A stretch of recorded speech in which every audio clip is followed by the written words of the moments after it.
Hi, I'm Steve Adubato at the Tisch WNET studio here in the heart of Lincoln Center. I should say the very cold studio here because our very special guest, Tamron Hall, has just been complaining about the studio. She's the co-host of the third hour of NBC's legendary Today Show and the host of MSNBC's Live with Tamron Hall. Those studios aren't this cold? This is stunning. It's like stunning. I can't even move. You're gonna have your staff, your team will just pick me up and just carry me out. If I fall, I will crumble like ice on this. This is crazy. You know, nobody believes that until they don't see anything coming out of your mouth. Like, they don't see any. It's not that cold. This is the coldest studio I've ever. There should be a warning on the front of the door. And when your team called to book, just a warning. Steve is amazing, but his studio is really cold. You know who else? Who else complained about this? Gail? Gail King. Gail King came in here and said she refused to do the show. Like, when she works with Charlie Rosen this morning over at CBS. I'm from Texas. She. If it's colder than 80, I'm unhappy. This is so. It's going to warm up. You're going to feel it. You're going to feel anyone? Come on. We're doing this around the holidays in 2015. It'll air after. But you feel the warmth, yeah, no? Okay. And by the way, I get a nice cold cup of water. Yeah, thanks, Steve. Yeah. Could we get some coffee? Some hot chocolate? By the way, it's always warm and lovely around the Today Show, right? It is. Why?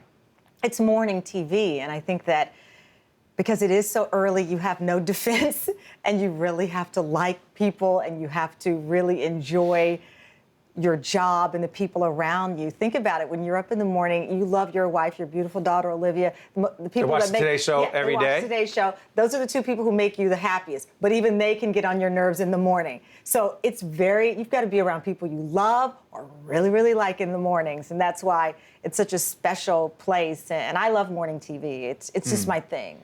And by the way, Tamron did the Today Show, went to MSNBC right over around the corner at 30 Rock, right? Yeah. And this came right over here, 66th and Broadway. And I left my coat downstairs. Little did I know. Oh, come on. Will you lay off the studio? How about this? I'll give you a loan for heat. I know people. I can, you know. We choose to have it this way because it keeps everyone so sharp. Yeah, but here's my question. Yes, sir.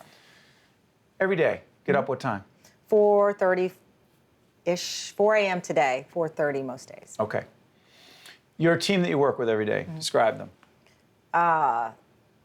Energetic, loving, by name or by character? Because we've had some of them here. Willie was here recently. Oh, Willie Geist. I mean, we just had an incredible moment on air. Patti LaBelle surprised us with her Patty's Pies, which have been trending all over. Big. Yeah, she surprised us. Willie, I would describe as hilarious, loving, vulnerable, which you don't see in guys often, and he's just willing to be Willie and who he is, authentic.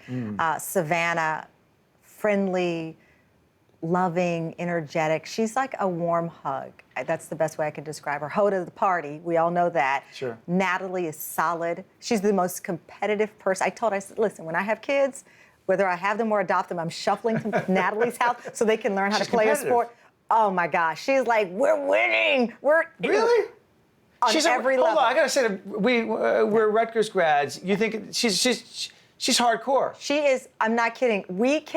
The other day we had something on cookies, and she's like, competitive about the number of chocolate chips in the cookie. I'm like, okay, but she is so competitive, but in the most loving way. Yes. Her two sons, I tell her all the time, you know, I want to use her life as a model of being that working mom and really knowing how to, or trying to divide that time that is so complicated. Sure. She does such a great job at it. Al, as you well know, I mean, it's like I go to work with an icon, a TV icon that I watched pretty much every day of my life, you know, my adult life until I made it to the Today Show. What an upbeat person. He is. And Matt is the best in the business. I mean, this guy can go from, you know, interviewing a world leader like no other to interviewing Charlie Sheen to being dressed like Pamela Anderson in a bikini. You guys have some holiday, some Halloween show. Exactly. I mean, the last 4 years he's dressed like a woman, and then the next day he's interviewing, you know, the President of the United States and doing the best and the most challenging interview that you can see.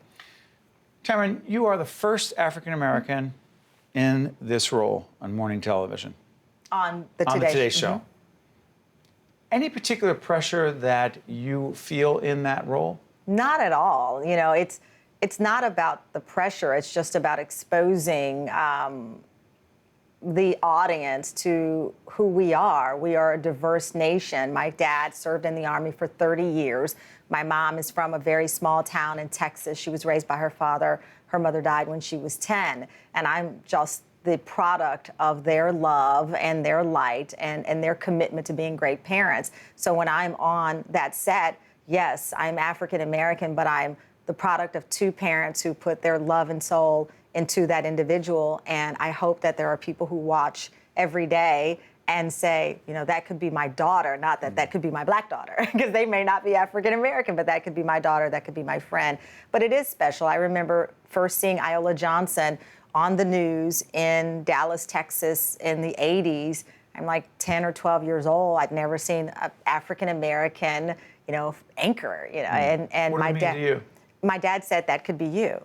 And he used her as, you know, the bar for everything that I would do. You know, Iola Johnson didn't get a C in math. I'm like, you don't even know Iola Johnson. You know, Iola Johnson wouldn't date that boy. I'm like, you don't know. You know, and so she was always presented as a goal, even though both of my parents were my role models and actively involved in everything and made it to every sporting event. And, you know, report card day, it's like they're standing at the door. Where's the report card? As if it were a paycheck, you know, paying them for being their parenting. But it meant the world to me. Now, fast forward to 2015, we have Gayle King, Robert Roberts, and all of these wonderful women and men like Al Roker who represent diversity. But I think about the Today Show. You have Natalie, who is Latina. You've got Savannah Guthrie from Arizona. You've got Tamron Hall, someone named Hoda Kotb, you know, whose name 10 years ago people were like, how do you pronounce it? Now she walks down the street, people scream, Hoda Kotb. Right. And you have this diverse range of women who are, we're America. We're representative of the people who live next door to you. And I'm very lucky to be there. Tamron, when did you know that you wanted to go into broadcasting? Day one. I've never wanted to do anything else. I did have an obsession with Johnny Carson very early on, and I thought I was going to be Johnny Carson, and then I thought we'd look a little different, and I didn't know, and so I wanted to be Johnny Carson. Not Oprah. Well, she wasn't around then. Okay, so you were a kid, yeah, it was Johnny. It was Johnny Carson. Oprah didn't come around until the 80s, and my first exposure to her was The Color Purple, the movie. I, of course, then, and the world, fell in love with her at that point. But in my formative early years, 10 and under, it was Johnny Carson. I loved Lucille Ball because I knew that she was a businesswoman. Weezy Jefferson because she was the richest black woman on TV. But that was my group. Right. And Carol Burnett, that was my wheelhouse. I don't know what they all had in common, but my single focus for a very long time was Johnny Carson. Temple University, Philadelphia, has meant what to you? Oh my gosh. Well, first of all, it was 1,528 miles from the door of my parents' home in Burleson, Texas, to the door of Jones Hall, my dormitory that I first lived in. I'd never slept over anyone's house in my life. My parents, very conservative and we didn't have sleepovers. Religious family? Very religious family, and so we were a very tight unit. And I went off to college, never having had a sleepover. Other than like a family member. Seriously? Absolutely. My aunt, I have an aunt that we affectionately call Aunt Sister, and my Uncle Roger. They were kind of like my sub-parents when my mom was working or my dad was... People of the church? They were, yeah, of course. And this was my foundation. And if I needed a sleepover, I was going to sleep over my aunt's house, hang out with my cousins, not anyone else. And so I went off to college, and it represented independence. And it was an opportunity really to show my parents that everything that they'd put into me was about to pay off. And my chief goal, my dad said, we don't have money for you to play around 5-6 years. And, that's when kids would talk about the 6-year plan. My dad's like, you're in and you're out. So I was in and I was out. And it was remarkable just to have that opportunity. But my mother cried. As my parents drove away, my mother cried and she said, come back home. You don't have anything to prove to anyone. You can go to Texas Tech. And I said, I got to do this. I got to do it. And you go back and now you serve in Temple on the board. Yeah, I'm on the board of trustees. It's an incredible honor that I didn't see coming. And I just, again, when you talk about, being the first African-American woman on the Today Show or being on this board, it's hard to process what all of it means, you know. It means a lot. And I read it, you know, it says like 39 board members and I'm like the fourth woman or something like that. I read those words, but I don't know how to process it. And I can only go back to little Tamron in Texas and say, well, someone else might be inspired. Working at MSNBC, by the way, people can check you out when? Every day, Monday through Friday, 11 Eastern time on MSNBC. So you don't even run. You're in the 30 Rock building and you go right around. Yeah, the Today Show ends at 10, and then I walk over underground to our studio there. And so I have about 30 minutes to talk to that team face to face. But I start talking to that team around 5 a.m. in the morning. So. And the other show you do is a crime. Yeah, Deadline Crime on Discovery ID. Your personal connection to violent crime. My sister, Renata, was found dead in her home. And at the time, we knew that she had been in a relationship that was plagued with domestic violence. And in fact, the last conversation she had was with my mother. And she expressed wanting to get out of this relationship and get out of the situation she was in. My mother believes that the person or a person in her home overheard the conversation and something escalated.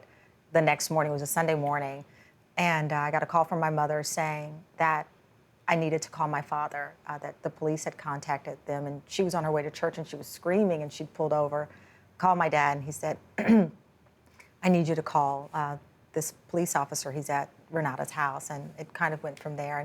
And no one was ever charged. Someone brought in multiple times for questioning, and the police and the investigators told us they know exactly what happened, but they were unable to pursue it criminally. It still remains one of the most baffling things, but they were certain, and we are certain. We know who was responsible, but separate and apart from her death, we know and witnessed, and I witnessed, incidents of violence. And so part of the show that I do is related to what we felt in my family is a sense of helplessness, the things that I've learned after doing Deadline Crime, and as a result, working with a number of survivors of domestic violence and agencies that try to provide and do provide help all around this country to men, women, children, anyone who feels that their home is unsafe.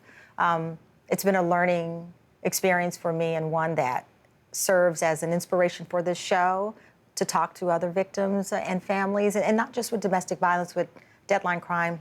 It's the loss of a loved one in a tragic way that you don't see coming and that you don't know how to process. And in some cases, like with my family, you feel that there's not been justice. We thank you for the work you do, Thank you. the impact that you are making, and for sharing the way you did. I can't even comprehend. None of us can. So on another note, everyone can check you out on the Today Show every day with your great colleagues over there on NBC, and hosting MSNBC Live with Tamron Hall. Hours again? 11 a.m. Eastern time, the Today Show 9 o'clock hour, Deadline Crime. It's like 10 episodes a year. But I do want to point out, I have like 3 shows. Not one studio is this cold. Thank you. Thank you. Try the veal and the lamb hanging here. I thought you were gonna. I thought you were gonna let it go. You were my favorite guest. To quote my favorite person in Frozen, "Let it go because it's frozen the great in here." Tamron Hall. You can catch your stand-up act. I love you. You're the best. Thank you. Excuse me. Now I have a You're cold. We'll be back right after this from our freezing cold studio here at the Tisch WNET studio in the heart of freezing cold Lincoln Center. One-on-One with Steve Adubato has been a production of the Caucus Educational Corporation, celebrating over 25 years of broadcast excellence. This special edition of One-on-One with Steve Adubato is brought to you from the Tisch WNET studios at Lincoln Center. Funding has been provided by Oscar Health Insurance, Robert Wood Johnson University Hospital, Johnson & Johnson, Valley National Bank, NJM, the Fidelco Group, and by the Russell Berry Foundation. Transportation provided by Airbrook Limousine, serving the metropolitan New York, New Jersey area.